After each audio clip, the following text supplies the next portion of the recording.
नमस्कार दोस्तों, स्वागत है आपका संविधान एड्यू में।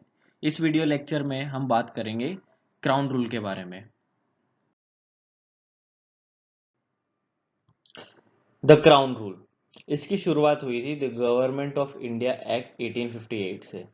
इसी एक्ट से ईस्ट इंडिया कंपनी का रूल खत्म हुआ और क्राउन का रूल शुरू हुआ।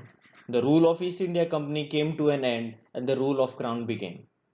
The act was also known as the act for the good government of India. इसी एक्ट से ब्रिटिश गवर्नमेंट को डायरेक्ट रिस्पॉन्सिबिलिटी मिली for the administration of India. अब देखिए, जो गवर्नर जनरल ऑफ इंडिया की जो पोस्ट थी उसे ही वाइसरॉय ऑफ इंडिया की पोस्ट बना दी गई। पहले गवर्नर जनरल ऑफ बंगाल की पोस्ट थी, उसे फिर बाद में गवर्नर जनरल ऑफ इंडिया की पोस्ट बना दी गई। अब गवर्नमेंट ऑफ इंडिया एक्ट 1858 के अकॉर्डिंग ये गवर्नर जनरल ऑफ इंडिया की जो पोस्ट है इसे ही वाइसरॉय ऑफ इंडिया की पोस्ट बना दी गई। Both the job held by the same person.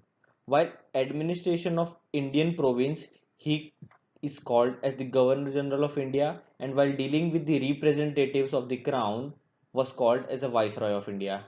The first Viceroy was the Lord Charles Canning.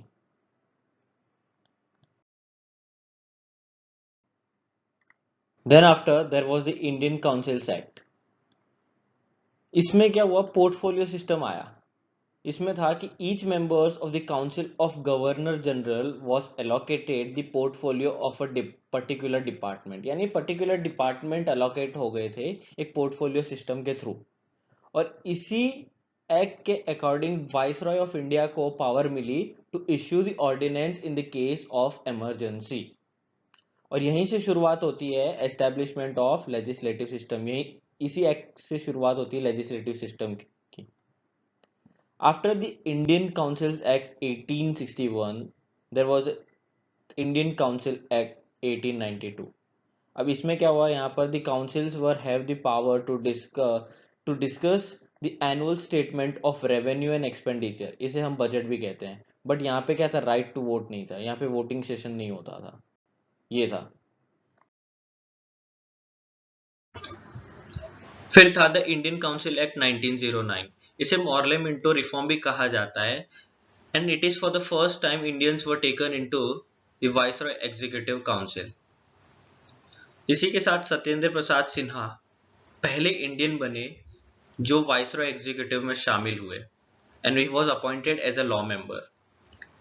Separate communal electorate भी सेटअप किया गया for Muslims. Under this, Muslim members were to be elected by Muslim voters only. Because of this, Minto was also called as a father of communal electorates. अभी जो John Morley हैं ये liberal party को belong करते थे। जब 1906 में liberal party ने ब्रिटेन में जनरल इलेक्शन जीता तो जॉन मॉर्ले बन गए secretary of state for India. और 1905 से 1910 लॉर्ड मिंटो, अब आखिर लॉर्ड क्या ही कहूं इनको मैं, ये थे governor general of India and viceroy of India. Then there was Government of India Act 1919. The British government declared on August 20th, 1917 that its objective is gradual introduction of responsible government in India. This act came into force in 1921. If we talk about the feature of this act, this act had a separate preamble at the beginning which explains the purpose of the act. The next feature is that it relaxed the central control over the provinces by demarcating and separating the central and provincial subjects. The next feature over here is that the provincial legislature were authorized to make laws on their respective list of subjects. However, the government continued to be centralized and unitary in form. जो अगला feature है government of India act 1919 का, that it introduce dyarchy system eight province, that is the dual government by dividing the provincial subjects into two. They are the transferred subjects and reserved subjects. Transferred subjects It were administered by the governor with the aid of ministers responsible to the legislative assembly, whereas the reserve subjects were administered by the governor with the aid of executive councils without being responsible to the legislative council. अब इसी act के साथ separate central और provincial budget introduce किया गया. Two house system was introduce at this centre for the first time with upper house and lower house. Upper house को कहते थे काउंसिल ऑफ स्टेट, जिसकी 60 मेंबर्स की लिमिट थी और 5 साल की टेन्योर थी. लोअर हाउस को कहते थे सेंट्रल लेजिस्लेटिव असेंबली, 140 मेंबर्स की लिमिट थी और 3 साल की इसकी टेन्योर थी. गवर्नमेंट ऑफ इंडिया एक्ट 1919 के बाद साइमन कमीशन सेटअप की गई थी. अब ये है सर जॉन साइमन.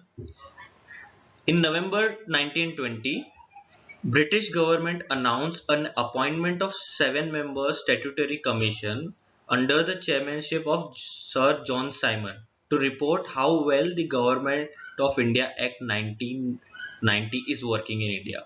बट क्या हुआ कि ये जो कमीशन जो सेटअप किया गया इसके अंदर सारे ब्रिटिशर्स थे, सो इसे बॉयकॉट कर दिया. This commission was boycotted since all the members were Britishers.